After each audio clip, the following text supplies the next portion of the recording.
Welcome to StonerCast, your official deep dive into Columbus Clingstones baseball. As the AA affiliate of the Atlanta Braves, the Clingstones are building the future of baseball in the A, and we're here to bring you closer to it all. Get the inside look at what makes this team and this community so special. This is StonerCast. Here's your hosts, Ricky and Dave.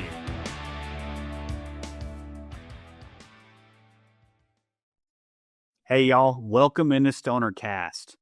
After a brief little break for the holidays, for Dave and I, we are back, and we've got a great episode for you planned today. First, let me introduce my co-host, my good friend, all the way from Pell City, Alabama. He's got to be the nicest guy in Pell City, Alabama. The one and only Dave Norris. What's up, Dave? What's up, Ricky? How you doing, everybody? I don't know if I'm the nicest guy in Pell City. This is a great little town. I love it. I love it here. But I do appreciate the compliments every time you bring that up. Try to be a nice fella. Everybody, we've got a great episode for y'all today. We tell you all the time we're going to take you behind the scenes of the Clingstones. Today, we're diving deep behind the scenes. We're going to go back to the decision for the Clingstones to come to Columbus when they left Mississippi. And the best guy in the world to have on for this topic is none other than Columbus Mayor Skip Henderson. And Mayor Henderson has graciously agreed to come on StonerCast and give us a peek behind the scenes. So, man, Dave, I cannot wait. Me either, man. I'm looking very much forward to this episode.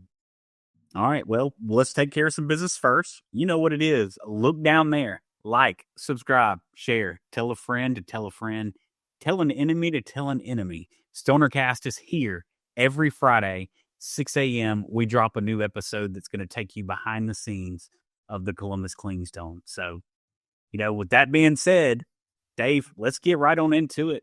Welcome to StonerCast, Mayor Skip Henderson. Mayor, welcome to StonerCast. I just want to start from the beginning. Take us back to the beginning. When did the idea of bringing professional baseball back to Columbus first become a realistic conversation for you to have? Yeah, it's kind of interesting. On one hand, I always associate Columbus as being sort of a baseball town. Excuse me, but we've been through high school championships, and Columbus State University's always played good baseball. And we've had a lot of teams that have come through there. But I actually got a call one afternoon from Jeff Duncan, who was lieutenant governor at the time, asking me if we would be interested in discussing the possibility of a Major League Baseball affiliated minor league team in Columbus. And he also mentioned about the capital investment and the opportunity to really develop that area and create some additional revenue.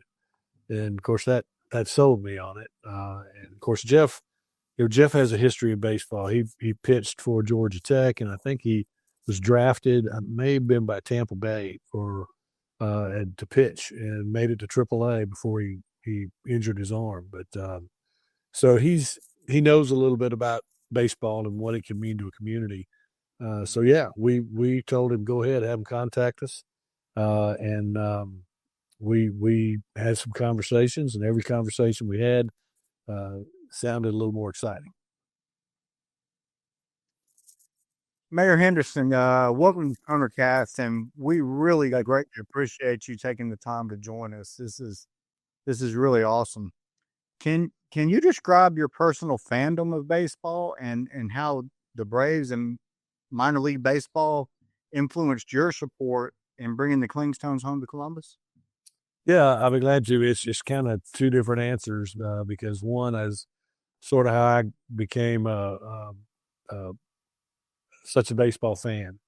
My grandfather took me to Baltimore Orioles games when I was 9 or 10 years old, and he actually believed that you don't watch the game unless you score it. So he taught me at like 10 how to you get your program and you open it up to the box score and you keep up with all the hits and all that stuff. And he just loved baseball. He passed that pass that on to me. I, I I actually used to win a few bar bets, and I think I probably still could, by naming all the starters for the Baltimore Orioles in 69 through 71. My wife doesn't let me go out and make those bets anymore, but I could probably still pull it out of my pocket if I needed it. But then I think the other part of that is, the Atlanta Braves organization is widely held lifted up as the standard for financially successful baseball organizations, and as well as success on the field. So I think certainly when we knew we had an opportunity to land a Braves AA team, we were very serious about trying to see what we needed to do to make that happen. Well, the Clingstones are owned by Diamond Baseball Holdings. DBH, Diamond Baseball Holdings, are widely regarded as the most influential and powerful ownership group in minor league baseball. A lot of that's because they own a whole lot of teams. What stood out to you about the partnership being with Diamond Baseball Holdings, an organization that's really mastered the art of team ownership and marketing of the team? Yeah, I think you hit the nail on the head. I mean, it's the way they do their business. Their professionalism, their knowledge about the game, but also their knowledge about the business of the game. And we were very, very fortunate to have dealt with Diamond Baseball Holdings because they had been through this before, and they were the ones that kind of helped us,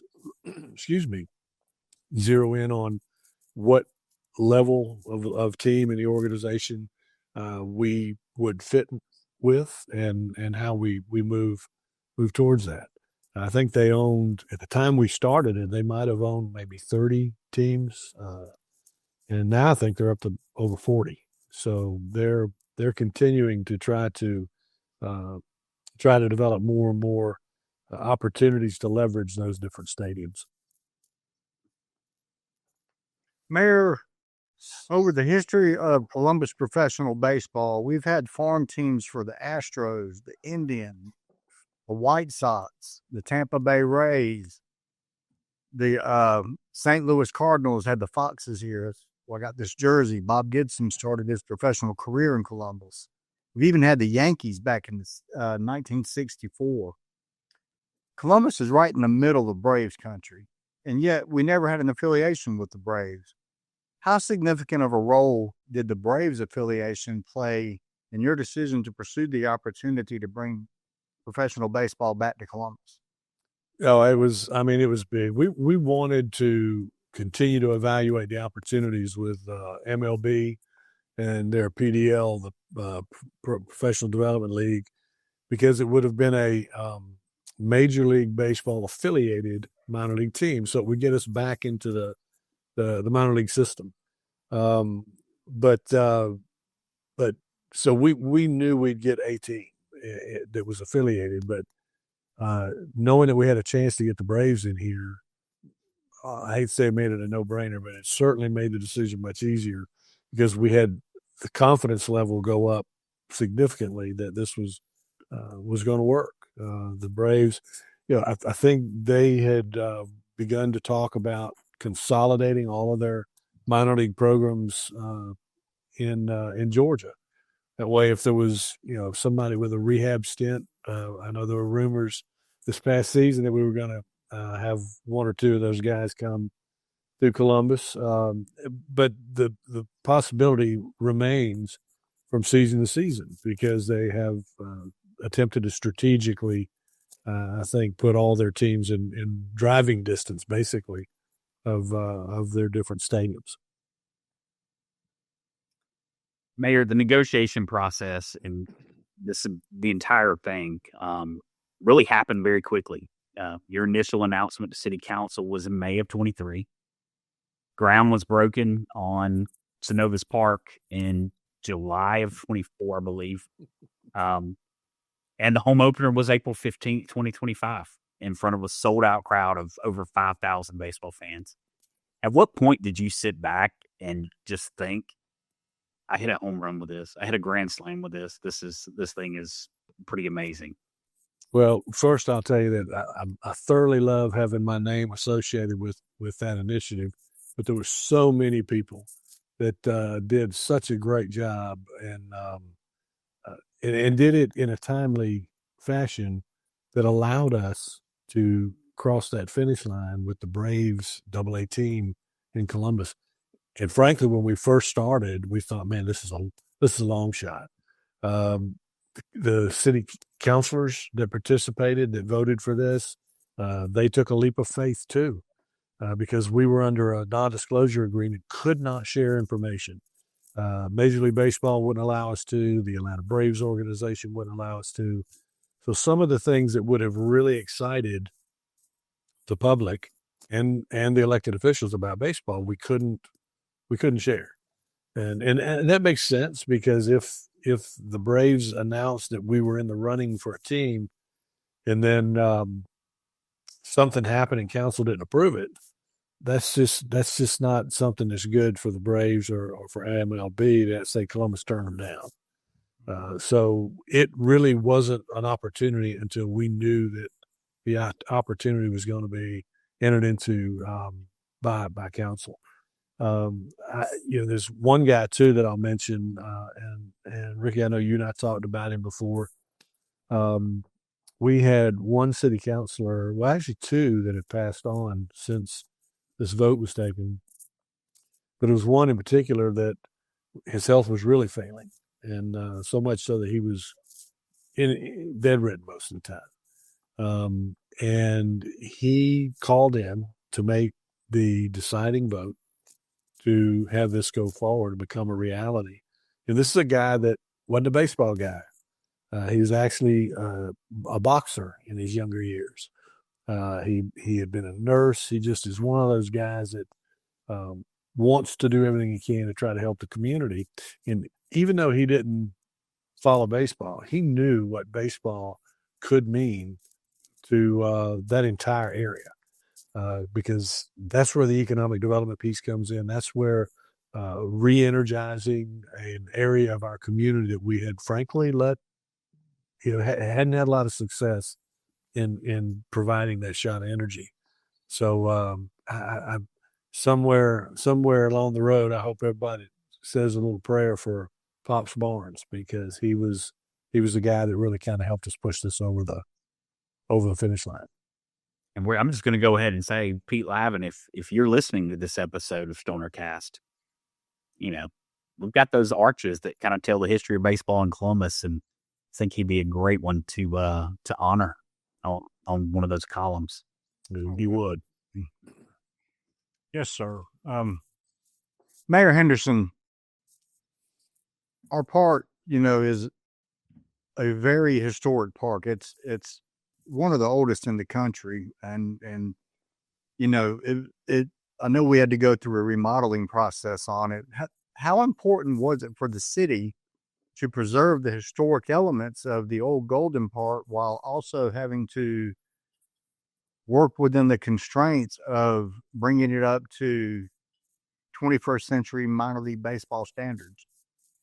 Yeah, that's a great question, because it really can be answered on a couple of fronts. One is we did have to try to make sure that they reevaluate the standards that they try to hold their ball parks to in MLB every year. So sometimes you'll get something just out of the mail that tells you, we need to do this adjustment to all ballparks. So we knew that to try to bring this into the modern era, but to do so while retaining some of that historic architecture was something we really, really wanted to make sure happened.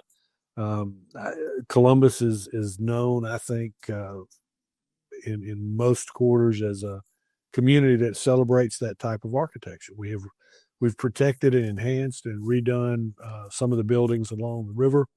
And the historic area, there are about 8 different historic districts in Columbus that have all been named as such to try to make sure that we do what we can to preserve I think we also had descendants of the individual that the golden part was named after. That they were concerned about losing that historic marker, and so I think they did a great job. I think when you look at what Brassfield did, you look at what Populous did on the design piece, and to be able to get all of that done in the time frame that they were handed, and to do it while protecting the integrity of the original structure, they did a great job. Mayor, economic impact is huge. Obviously, the city's not in the business of just throwing up a baseball stadium just for fun, just so people have somewhere to go. What kind of economic impact does the city of Columbus expect from the development that's going to go up around the stadium? The stadium is beautiful and the team is fun to watch, but that's not really the core part of the overall picture. Later on, when this development is underway and finished, that's the bigger piece of this entire project. Going to generate a great amount of revenue for the city. What do you think is going to be the impact economically for the city once that is all complete? I'm counting on it being significant. In fact, I set a new record. I think I went 20 or 30 minutes without mentioning that this is about economic development. Because listen, I love baseball. I'm a fan. I enjoy playing it. And, but I would not have brought this to council, frankly, if it were just to bring a baseball team in here and then rebuild a $50 million stadium. It just wouldn't make sense, because you're not going to get enough of a return. You'll get some, but you're not going to get enough of a return to really make it a smart business move. But going all the way back to talking with Jeff Duncan and talking about the capital investment that this type of project will draw, we went ahead and contacted CSU, and we talked to Georgia Tech, and we knew they didn't have a lot of data to go on, but we asked for a conservative estimate on what type of return we'd see on this. And a couple of the numbers they gave us, one, they said on the low end, about 800 new jobs in that area. They also mentioned that it would be somewhere around $275 to $350 million in capital investment. If we put a hotel in that overlooks the ball field, or we put some workforce type living quarters where people can rent or buy a piece of property, right now it doesn't look that good because it's just a sea of asphalt. We can regreen that if we very intentionally, very aggressively plan for what we think can be the new South Commons. It will become a sense of place. And, right now as a city, we don't receive any taxes on that property because we own it. But if we enter into a long-term agreement for these developers, they pay taxes. And so it's not digging into our citizens' pockets. It's asking these folks to help pay their fair share for utilizing that developed area. We're excited about it. We think that it's going to be a shot in the arm for an area that just has been slow, as I mentioned earlier, a little slow to develop. And I think, Ricky, you mentioned too, we get tourism dollars. There are people that, if you walk through that parking lot, one out of every 4 or 5 tags is going to be from another county. Mm-hmm. So we're getting an opportunity, seeing more and more of an opportunity to be able to develop those types of revenue as well. I mean, Chris Johnson, a former writer for the Ledger, many years ago, he just moved away. He did an incredible column or write-up about his trip back to Columbus to watch a Clingstones game. And it was really cool to watch it as a guy that was here back during the heyday of the Red Sticks. And and then the catfish. And he came back to Columbus and talked about rode his bikes down Broadway and visited some of the restaurants. And he worked at the old Ledger building, so he knew the area of downtown. And he commented on how much it had changed. So, but while he was here for a weekend, he spent the night in a hotel. He ate at restaurants here in Columbus. I'm sure he had to have gas in his car, or maybe he plugged it in somewhere and paid an electric charger. I don't know, but he spent money here while he was here, and that's a big component of having a minor league baseball team or hockey team or any of the minor league sports here in Columbus.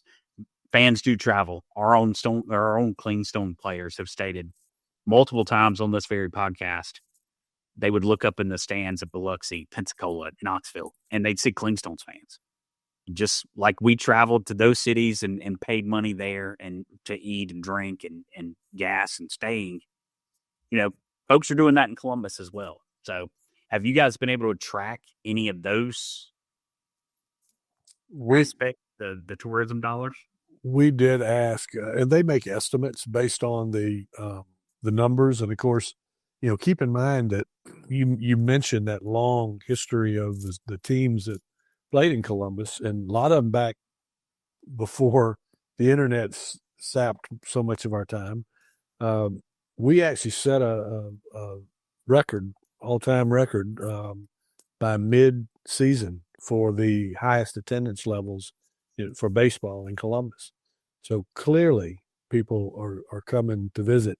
I know I had a couple that somebody had told them that I was the mayor, and they came up and just wanted to say hello. They were from Virginia.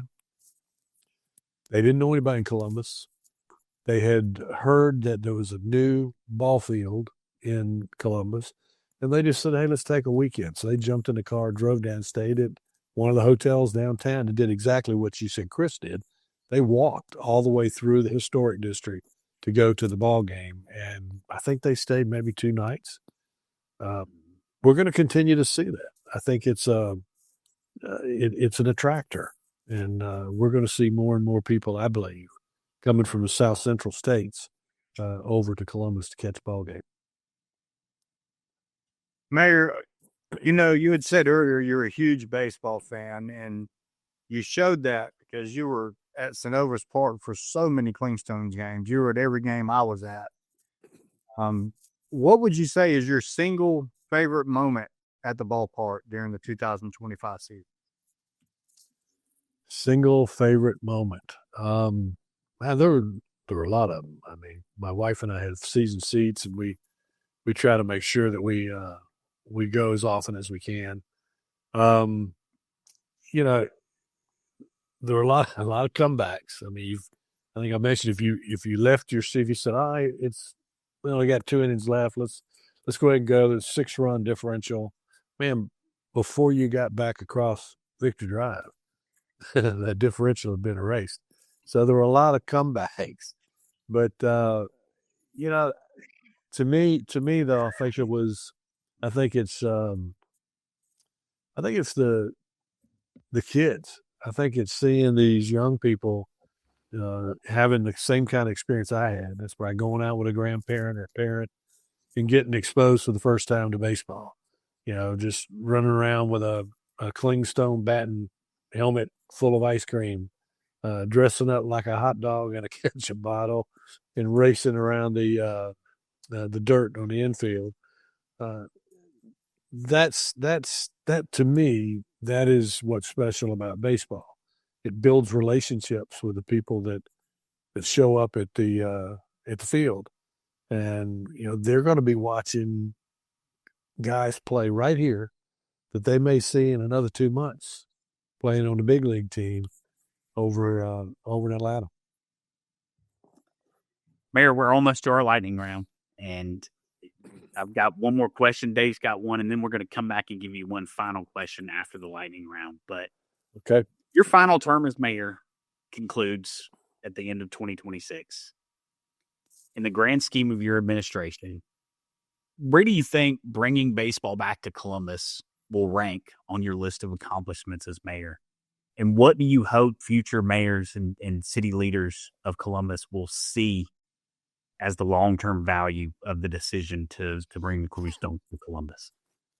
Well, I think certainly by a lot of people, baseball is going to be one of, if not the biggest thing that we have done because of all of the different ways that it is going to change this community. One way it's going to change it, and it's already changed it. It has added to the quality of life of this city, and given them an opportunity to, not have to ever say, "Well, there's nothing to do." Well, there's always something to do. We've got sports teams playing year round, just about down and around that area. But the other reason I think it's a big deal, we talked about it, was the economic development. We spend a lot of money on inducements to get people to move a manufacturing organization here or whatever. But this is a whole nother avenue with regards to the economic development, because it's gonna begin to create a generational revenue stream for the city of Columbus. And what it will allow us to do is better maintenance on Parks and Rec, on our parks programs, better maintenance on our pools, to purchase a new fire truck. That all goes into our general reserve fund. And I hope that the next mayor and the next council will see this as the opportunity that I believe it to be. They're going to have an opportunity to move this forward. We've already sent out an RFQ, which is a request for qualifications from master planners and architects to try to help us come up with a plan. We envision it being something like the Battery in Atlanta. We've even joked, although some have run with it a little bit, we've even joked that since we're a double-A team, we just ought to be the double-A Battery, and try to get some play on words. But I think that what the council and all the elected officials are going to see as an opportunity is to build that infrastructure that's going to be something that helps out all of our citizens, even the ones that don't go to a baseball game. Mayor, what would your message be to baseball fans in and around Columbus who have yet to go to a game? I would tell them not to be held captive by the ghosts of baseball past. It's changed a lot. There are actually destinations with the Civic Center, with the A.J. McClung Memorial Stadium, which is home to our new soccer team. Of course, the Civic Center is home to the ice hockey team and the arena football team. And now you've got this beautiful Synovus Park that is one of the bookends. And as we continue to work on renewing and reviving the look and the utility of the A.J. McClung football stadium, I think you're going to see more and more people head down there. And I would just tell folks that haven't been down there to look at that stadium, go on Friday night, experience the fireworks. You'll be back. Absolutely. Well, Mayor, we're going to move into our lightning round, one of our favorite parts of each episode. Mayor Henderson has not seen these questions. He doesn't know what we're going to ask. We're putting him on the spot. And these are designed to get short answers from you. And we're going to start one word to describe Columbus as we head into 2026. Energetic. I love it. When the Clingstones win the Southern League title this coming season, where will the parade route start? Oh, we'll start it in Phoenix City, actually, because this is a community and a region team. We'll come right down Dillingham, and we'll come across over to Broadway and finish up at the Synovus Park. Awesome. So Columbus has had many huge sports moments. The '96 Olympics, Northern Little League winning the World Series, the Cottonmouths, who are now the River Dragons, winning a couple of league titles. What's the best sports moment you've witnessed during your time in Columbus? The best sports moment. I think it was I had an opportunity to fly with some other individuals to Williamsport to see Northern win the American championship before they moved on to play the World Series part. That was just something about baseball and kids, and in that hallowed ground up there at Williamsport. Oh man, it was awesome. All right, if individual announcements were made for city council meetings, and you had to pick a walk-up song for your introduction, what song are you picking? What? Oh man, a walk-up song for city council. That's a good one. I don't think I've ever thought about that. I'm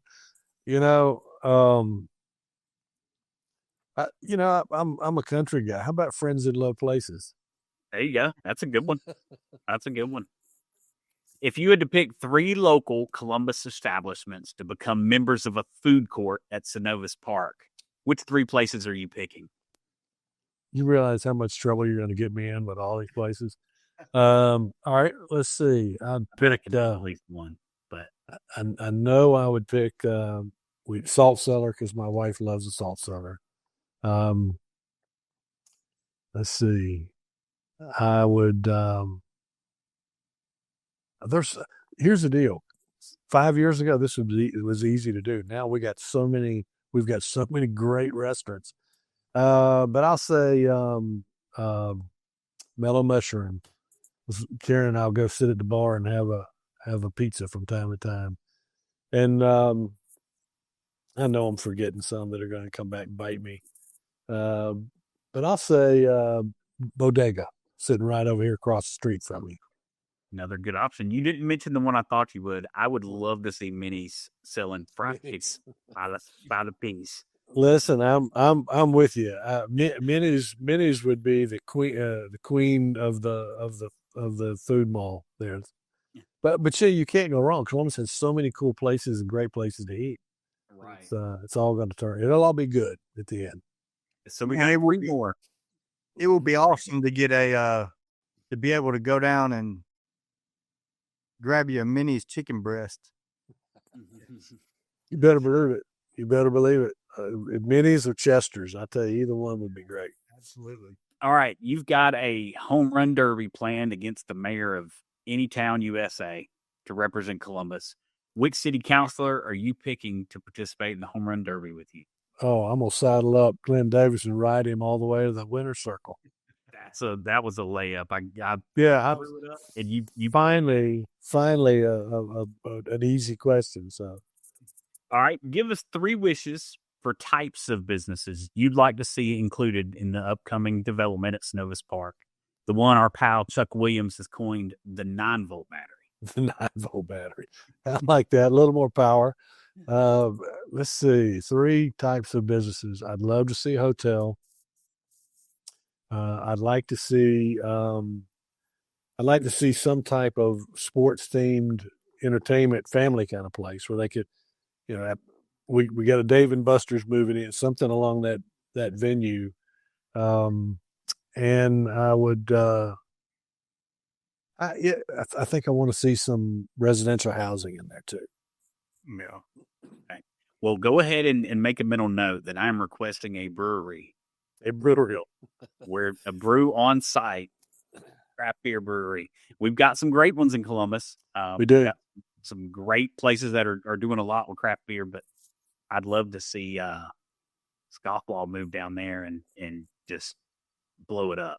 But that, you know what? I'm gonna use mayoral privilege and add one more, and I'll say brewery as well. There you got it. All right, last one, Mayor. This is a would you rather. Sit through a 7.5-hour, 21-inning Clingstones game where the opponent wins on a walk-off balk, or a 7.5-hour city council meeting. Oh, I'd rather watch the balk. Yeah, absolutely. Yeah, those city, and I watch a lot of them through CCG TV, and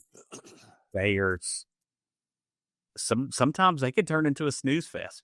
Yeah, they can get kind of long, and I'm just as guilty as anybody else around there. And I'll tell you that I've served on the council for about 21 years. That's a hard job they have. They do it well. But man, I'm telling you, sometimes I check my watch and I'm going, it's not afternoon anymore. It's now nighttime. So especially those weeks where you guys are meeting at night. Yep. And, maybe push those back to Mondays at night so that you can be at Clingstones games on Tuesdays. That'll work. Well, Mayor, thank you so much for being so generous with your time. We know that you're incredibly busy, and Sundays are your days to relax. So thank you for agreeing to come on, and I think our listeners are going to appreciate this episode for the backstory behind the team getting here. Well, listen, I want to thank you guys. Thank you for continuing to build interest in the organization. And I'm telling you, it's fun to be a fan of this team at this particular time. It just is. If, like you said earlier, if they haven't been out there, they need to try it. All right. Well, our last question for you. We want to give you the opportunity to address Clingstones fans. What would you say directly to fans and the greater Columbus community who've supported this vision from the very beginning? Very simple. Thank you. You can bring a baseball team or any type of team or any type of business. Excuse me. And if the people in that community don't enjoy it and don't support it, it won't stay long. So the support has been overwhelming from the government's perspective. And I just want to tell them thank you. Thank you for getting out there and supporting the Stones. All right, Dave, anything else? No, Mayor, we greatly appreciate you taking the time to join us and talk a little baseball with us and give us a little insight on what's going to go on down there in the future. I actually wasn't aware of everything, extending down to A.J. McClung Stadium. I think that's going to be really, really awesome. You're going to have a little sports complex, so to speak. I think it'll be great. We're excited, and listen, you guys call me anytime. I'm happy to come back if there's an update to provide, and we'll do it. All right, Mayor Skip Henderson, StonerCast Nation. You got a great episode today, so thank you again, Mayor, and we will talk to you soon. Yep, thank y'all. Thank you, Mayor. Dave, what an amazing interview we had with Mayor Skip Henderson. Absolutely. That was so insightful, and man, he just brought a lot of information. I think some of it's going to be some new information to people that they didn't know. He dropped a couple little hints, and really, he was being with us so much that he did it twice. Yes, absolutely. We did it. You guys will all the way. You guys won't see it because our amazing producer, Ricky Z, will make sure to clean it up. But we weren't even recording, and we got a little over 3/4 of the way through the first interview, realized we weren't recording, and we had to go back and do it again. So Mayor Henderson was crazy grateful with his time. So generally for us. So we're just going through a little holiday exhaustion and forget to click a button sometimes, and there we were. But hey, he was gracious about it, and we really, really appreciate him. Well, Dave, Christmas Day marked 100 days until opening day. So it is coming up on us fast. I cannot wait to be back in Snovis Park to kick off the 2026 season. I know you, as a season ticket holder for this year, quite a drive to be here, but he's going to be coming to some games, and we look forward to seeing you all out at the park. And, thanks again to Mayor Henderson, and we're going to close this one out just like we always do. Go Stones. Go Stones. Thanks for tuning in to StonerCast, your inside look into Columbus Clingstones baseball. Please like, subscribe, and share to stay connected as we bring you closer to the Stones.